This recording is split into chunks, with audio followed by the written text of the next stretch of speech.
আর্সেনালের জয়ের দিনে পয়েন্ট হারালো ম্যানচেস্টার সিটি। আর্জেন্টাইন বাজ পাখি খ্যাত এমি মার্টিনেজের দল অ্যাস্টন ভিলাকে হারিয়ে লিগ টেবিলে আবার সবার উপরে উঠল ব্রাজিলিয়ান তারকা মার্টিনেলির দল আর্সেনাল। এক ম্যাচ কম খেলে এখন তারা 2 পয়েন্ট এগিয়ে আছে দ্বিতীয় থাকা ম্যানচেস্টার সিটির তুলনায়। এদিকে মার্টিনেজের অধীনে থাকা গোলবারে গোল করার আগেই সেলিব্রেশন শুরু করেন মার্টিনেল্লি, কারণ তিনি এত কনফিডেন্ট ছিলেন যে এই গোল আর কেউ ঠেকাতে পারবে না। আর্সেনাল বনাম অ্যাস্টন ভিলার ম্যাচের লাস্ট মিনিটের চিত্র এটি। আর্সেনাল এগিয়ে 3-2 গোলে ম্যাচের লাস্ট কর্নার পায় Aston Villa. Goalkeeper Emi Martinez এগিয়ে আসেন প্রতিপক্ষের ডি বক্সে। সুযোগ বুঝে কাউন্টার অ্যাটাকে ফাবিও ভিয়েরার অসাধারণ অ্যাসিস্টে মার্টিনেল্লির গোল। অন্যদিকে অসাধারণ পারফর্ম করে দলকে জেতালেন এলিসন। প্রায় 2 দশক হলো প্রিমিয়ার লিগের শিরোপা জেতা হয়নি আর্সেনালের।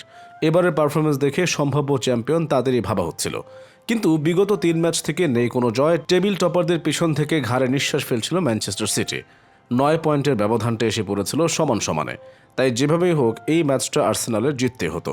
কিন্তু ম্যাচের 33 মিনিটে কৌতিনহোর গোলে 2-1 গোলে পিছিয়ে পড়ে আর্সেনাল। পরে জিনচেনকোর গোল সমতা এলেও আর্সেনালের শুধু দরকার ছিল জয়ের।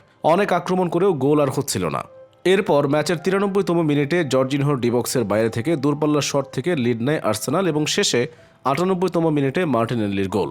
4-2 ব্যবধানে ম্যাচ জয় করে পূর্ণ 3 পয়েন্ট নিয়ে ঘরে ফিরল আর্সেনাল।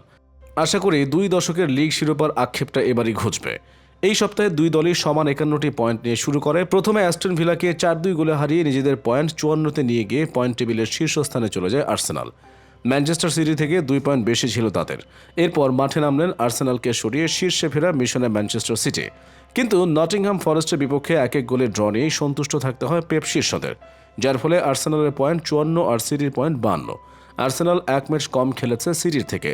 4টি জয় এবং 4টি ড্র, সবশেষ 8 হোম ম্যাচে অপরাজিত নটিংহাম ফরেস্ট। আজ তো ড্র করল লিগের দ্বিতীয় অবস্থানে থাকা পেপ গার্দিওলার সিটির সাথে। এই ড্রয়ের জন্য 1 ম্যাচ বেশি খেলে পয়েন্ট টেবিলে দ্বিতীয় অবস্থানে ম্যান সিটি। ইংলিশ প্রিমিয়ার লিগে 11 ম্যাচ এবং 130 দিন পরে অ্যাস্টন ভিলার হয়ে শুরুর একাদশে সুযোগ পেল ফিলিপে কুতিনহো।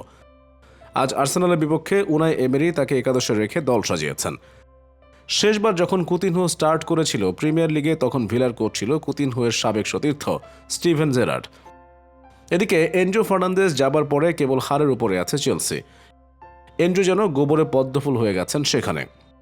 এনজো ভক্তরা মনে করেন এত তড়িঘড়ি করে চেলসিতে যাওয়াটা এনজোর জন্য ভুল সিদ্ধান্ত হয়েছে।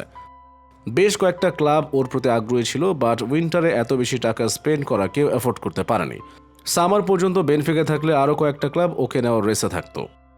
সবকিছু চিন্তা এবং বিচার বিবেচনা করে বেস্ট প্রজেক্টের ক্লাব চুজ করতে পারত। এখন দেখা যাক এনজোর আশেপাশে আরও কয়েকজন ফুটবলার এনে ঘুরে দাঁড়াতে পারে কিনা চেলসি।